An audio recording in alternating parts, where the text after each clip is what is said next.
I hope you live.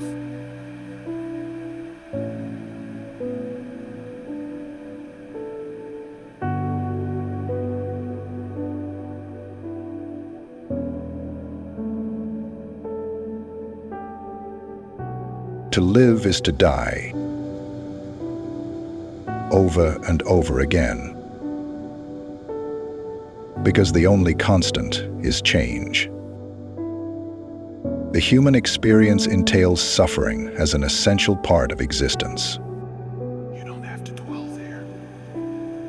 And loss is a necessity of life we all have to face. The important thing is not to dwell in suffering, but to use it. And in order to do this, we have to regard it for what it really is. Nothing is as it seems. We have to realize that this transformation, this constant change, is a process that surrounds us every second we spend alive. 1 million cells in your body die every second. It is a precondition for life. Old and broken cells must be taken away. Parts of cells that are broken down or were not right from the start need to be removed. When we lose something or someone meaningful, we confront not only the absence, but also the disruption of identity and routine. The pain we feel is rooted in attachment, a deep bond formed with people, places, or ideas that define our world. Grief, sadness, and suffering are natural responses to these ruptures. These emotions serve an evolutionary purpose, compelling us to process the change and adapt to a new reality. Suicidal thoughts, often misunderstood as a desire to end life, can instead be seen as a profound longing for transformation. They reflect a yearning to escape the burdens of old patterns, beliefs, or suffering. This perspective shifts the focus from despair to the possibility of renewal. By addressing the underlying desire for change, individuals can find healthier ways to let go of the old and embrace a new way of being. But to be in a position to do this, you need to purge yourself of the thoughts and emotions that burden you in a negative way. You have to experience a catharsis. You have to go through the emotion to finally let it go, acknowledge it, to be able to let it rest. While loss is painful, it is not devoid of value. It invites transformation. In the wake of loss, we often find new paths, develop inner strength, and grow in ways we did not anticipate. Even in the face of profound suffering, humans can find meaning. Loss can strip away the superficial, revealing what truly matters.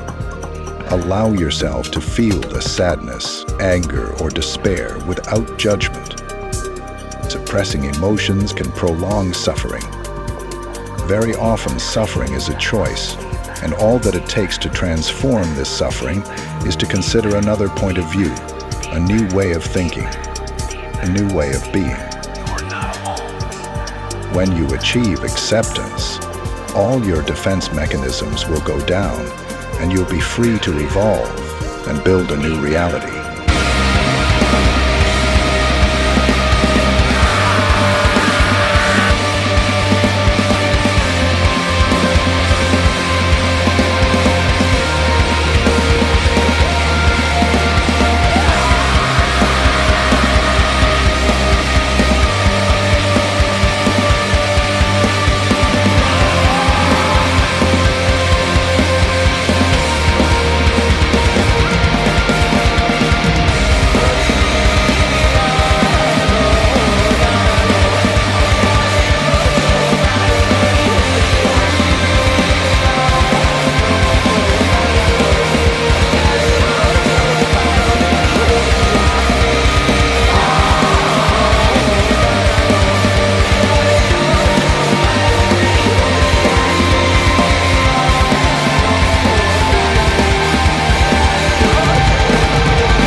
embrace the transient nature of life.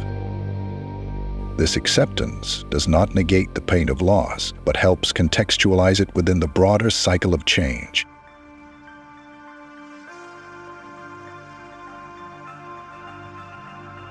While grieving, take moments to realize what remains, the people, experiences, and opportunities still present in your life. Humans are meaning-making creatures. We attach significance to people, objects, and experiences, intertwining them with our sense of self. When loss occurs, it disrupts this narrative. Our emotions are the mind's way of urging us to reconstruct and realign our internal world. And once realigned on the inside, we can bring it forth into the physical realm, which is our outside reality. Loss serves as a crossroads, a point in time that asks for a decision. And whether we like it or not, it is up to us to decide if we let the pain defeat us or to prevail, get back up, and walk away. A young tree once asked the elder, "How do you survive the storms?" The elder replied, "By bending without breaking." The soul is the same. It has the ability to bend in order to withstand the storms. Now, you can choose to let your soul be bended by outside forces. Or you can gain the upper hand again by taking control and bend it yourself, according to whatever serves you in a positive way. You can transform your way of being, your outlook on life. And all that it takes is a decision to let go of the burdens of your past by accepting a new reality shaped by your thoughts.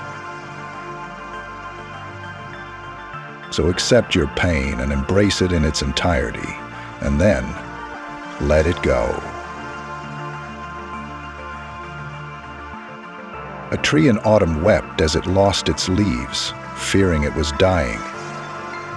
The wind whispered, "You must let go, for the spring will bring new growth." Life moves in cycles, just like the seasons.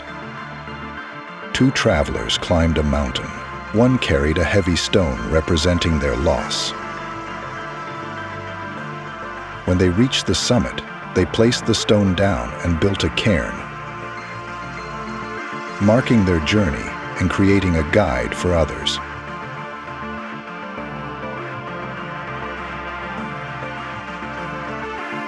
Loss is a heavy burden, but it bears witness of love. Therefore, we're able to overcome it. And to overcome it is to cherish the experience we were allowed to make. Get back up. You're going to be all right. You just stumbled over a stone in the road.